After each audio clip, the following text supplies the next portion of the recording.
just talked about it right there. If you look at the draft right now, the Detroit Lions got the first pick in the draft for the 2023 NFL Draft.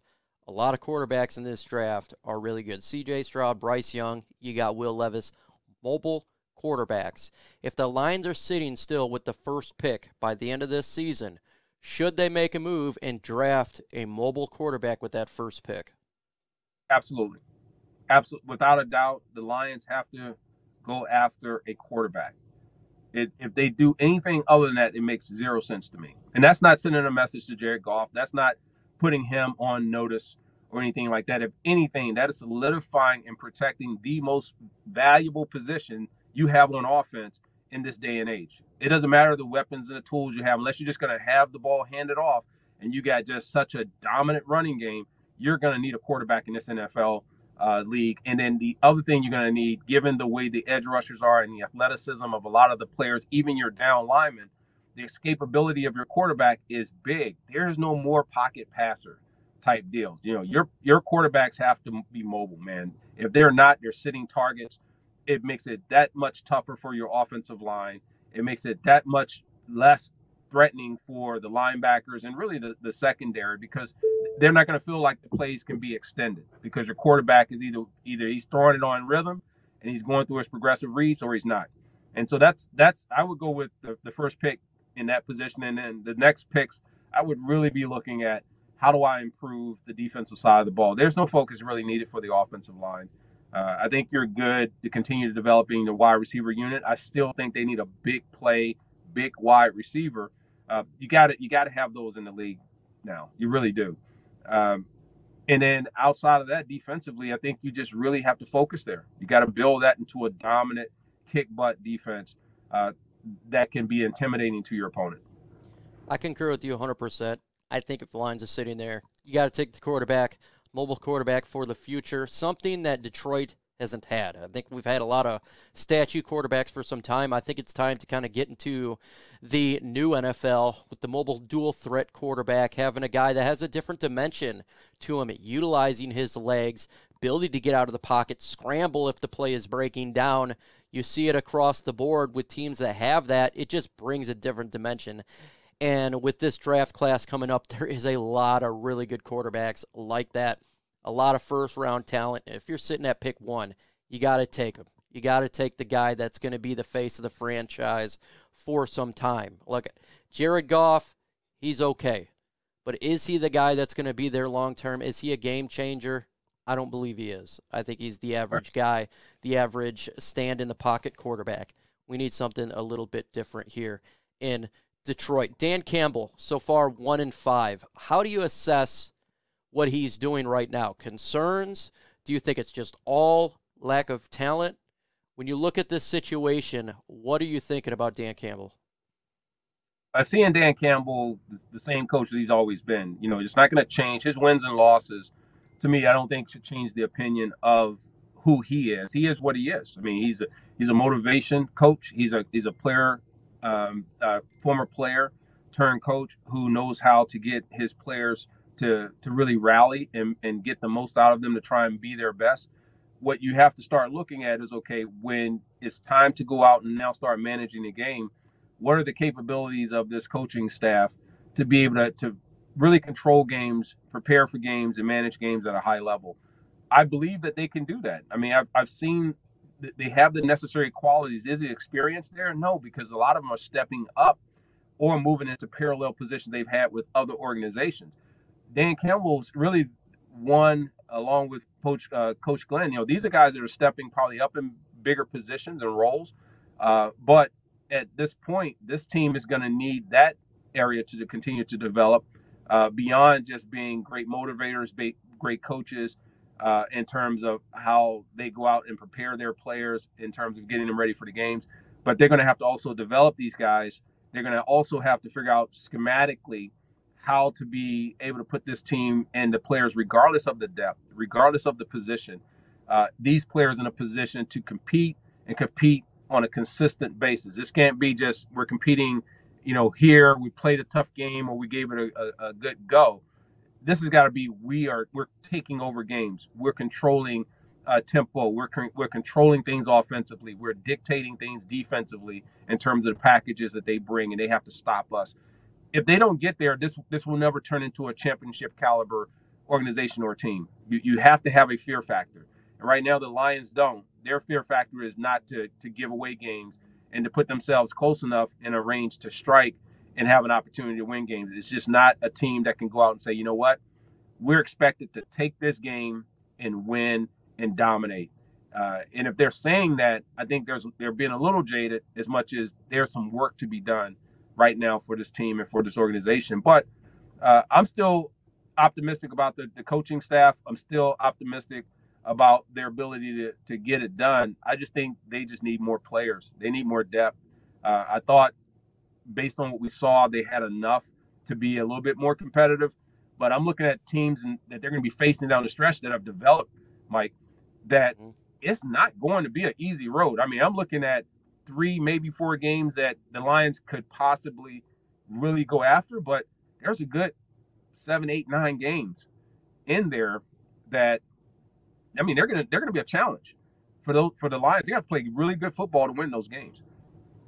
Yeah, I 100% agree. It's actually the 8th hardest schedule before this game versus Dallas Cowboys remaining. I'm not sure what it is now after that fact. Going to be very difficult. Miami Dolphins, very good with Tua back. Green Bay Packers, I know they lost, but they still got Aaron Rodgers. And you look just the Minnesota Vikings, the Jets, who's better, the Giants, who's much better. Jacksonville, I know they lost a close one, but they're better. Teams are getting better. It's going to be difficult for Lions to get a victory with this schedule. Hell, even the Panthers won today after trading Christian McCaffrey. They beat Tom Brady significantly today. So it's going to be difficult for the Lions to make those strides. And you talk about talent, free agency, the Lions got a lot of cap in this up-and-coming free agency. Now, generally, you don't want to build your team through free agency. With that said, we do have a lot of talent that's not on this team. We need more talent. The Lions need to go out there and bring in talent, may have to overspend, get this team and this roster better for 2023 because they got to start winning at some point. I'll say this too.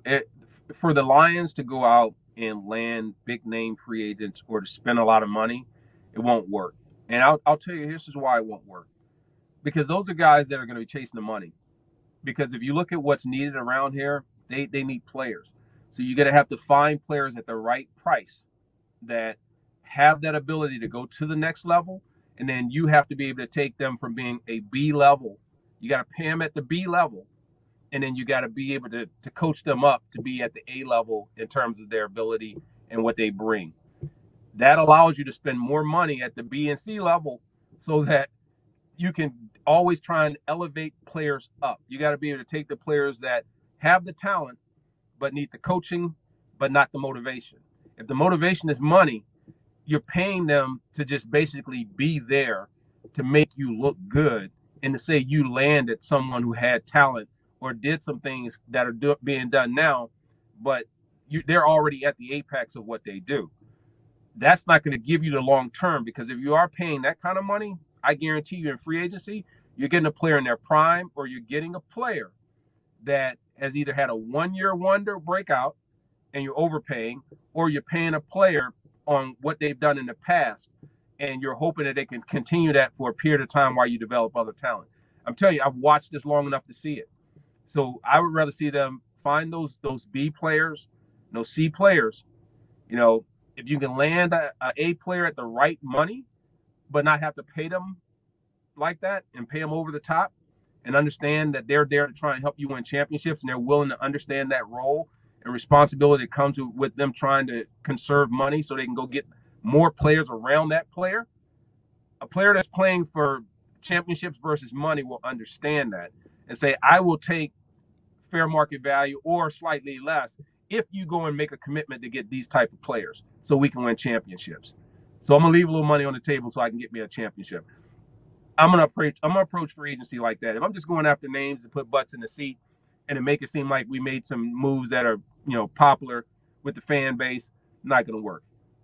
Won't work. 100%. Totally understand that. We got the trade deadline coming up in about a week. The Lions 1-5. They could trade 4 players. They could stand pat. They could trade away players. If you're running this organization, what do you think they should do for this trade deadline? You know, it's if there's players you're trying to unload to see if you can go ahead and get new players in, get them under the system so they get a little bit of the system under their belt in preparation that you plan on keeping them long term, then I'm making trades. I'm being active in trading. I'm looking at moving some bodies around and listening to other teams that are willing to listen to me. But if that's not the case, if you're trying to just trade to get players to change the narrative of the season, I think that's a little short-sighted. I would be looking more long-term to say any trades that I'm making is not to salvage this season. It's not to play patchwork with players that may be injured. I'm looking to say this gives me a running start at developing the talent and the depth that I'm talking about trying to contribute and get as a team. If they go with that, you know, I say whatever their plan is. I don't know their internal workings. So for me to even sit there and say I would do this or I would do that, it's tough to say. I know defensively they need help.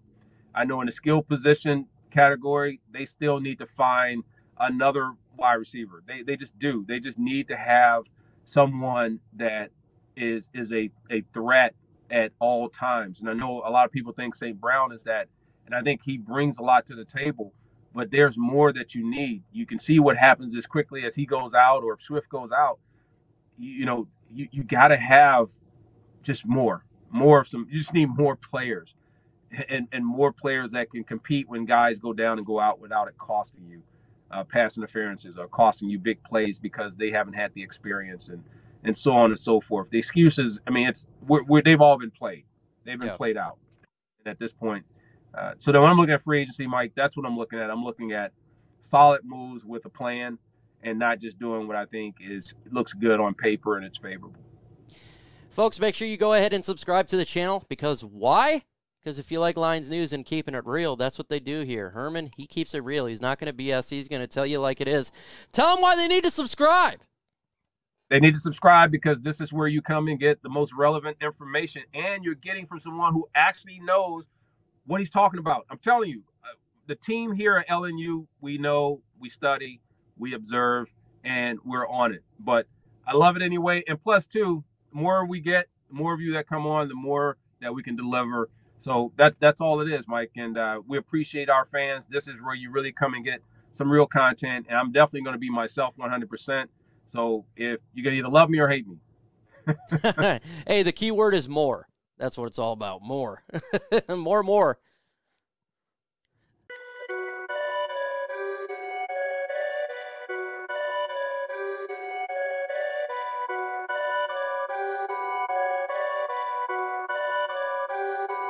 Perfect.